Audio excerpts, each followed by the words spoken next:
All right, so here we are. Today is day 50 of the Trump administration. The commander-in-chief has been rapidly moving to keep his promises to you, the American people, the things he campaigned on. He detailed a very specific agenda and has been going down the list, checking items off one by one. And today also, good news, we learned that 235,000 new jobs were created in February alone. Of course, don't expect the alt-left propaganda media to report all of the good things that the president has accomplished in 50 short days. Now, the biased press, they would rather focus on anti-Trump conspiracies such as this. CNN has learned that the nation's top intelligence officials provided information to President-elect Donald Trump and to President Barack Obama last week about claims of Russian efforts to compromise President-elect Trump. CNN learns the FBI is continuing to investigate an odd computer link between a Russian bank and the Trump organization. Vladimir Putin over there in the Kremlin did everything he could to put guess who in the White House. Well, no matter how much improvement America sees over the next 4 years, no matter how many jobs are added, no matter how much wealth will be generated, that kind of Russia-obsessed conspiracy propaganda, it appears that's all you're going to hear from the left-wing media. Now, meanwhile, none of the so-called journalists are even willing to conduct an investigation behind this unprecedented and, in some cases, absolutely criminal leaks that are happening in Washington, like the ones you see right there on your screen. Those are leaks since Trump's become president.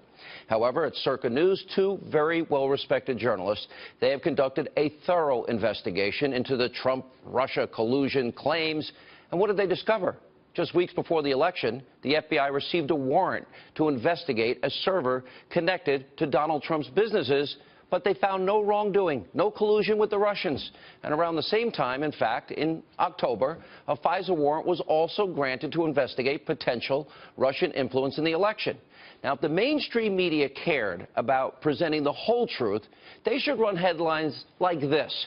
Federal investigation finds no evidence to date that Trump campaign colluded with Russia.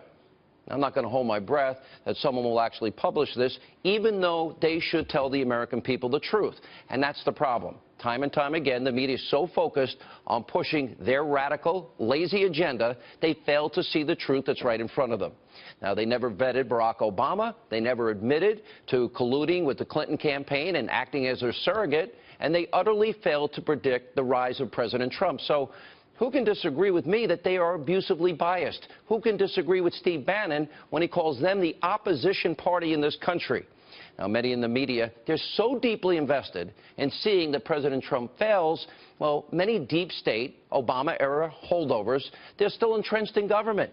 And by the way, I'm not the only one that feels this way. For example, former Democratic Congressman Dennis Kucinich, he said that President Trump has a point about the wiretapping. Take a look. People who are saying about President Trump's claim, oh, it could never happen. Well, frankly, it happened to me. And I had proof because the Washington Times actually let me listen into a tape that was made of a conversation in my congressional office. It was a conversation between myself and a foreign leader. The conversation was approved and cleared by House attorneys who said, yes, you can do that. That's your constitutional right. But someone had intercepted it, that my phone wasn't safe in a congressional office. Now, if they can do that to a member of Congress, they can certainly do it to a presidential candidate, and they can do it to private citizens as well. Dennis Kucinich is right. And former Clinton campaign manager Robbie Mook, he also confirmed that some Trump campaign conversations were, in fact, wiretapped. Watch this. You say there was a wiretap. That there was a wiretap of Russian agents, and that those Russian agents were communicating with Trump staff. That's why they were picked up. How do you know that? That's what the intelligence community has told us. That's what's been reported very widely. Those are the facts. All right. You, the American people, you deserve truthful answers. For example, what did the Clinton campaign know? When did they know it? And last night I said it was time for President Trump to clean house. It has to happen. Sean Spicer had this to say when asked about all these Obama deep state shadow government holdovers.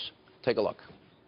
I think that there's no question when you have 8 years of one party in office that there are people who stay in government, affiliated with, joined and continue to espouse the agenda of the previous administration. So I don't think it should come as any surprise that there are people that burrowed into government during 8 years of the last administration, and may have believed in that agenda and want to continue to seek it. I don't think that should come as a surprise to anyone. Now, today, the Trump administration, they took the first step into purging deep state actors. According to a DOJ spokesperson, quote, the Attorney General has now asked the remaining 46 presidentially appointed U.S. attorneys to tender their resignations in order to ensure a uniform transition.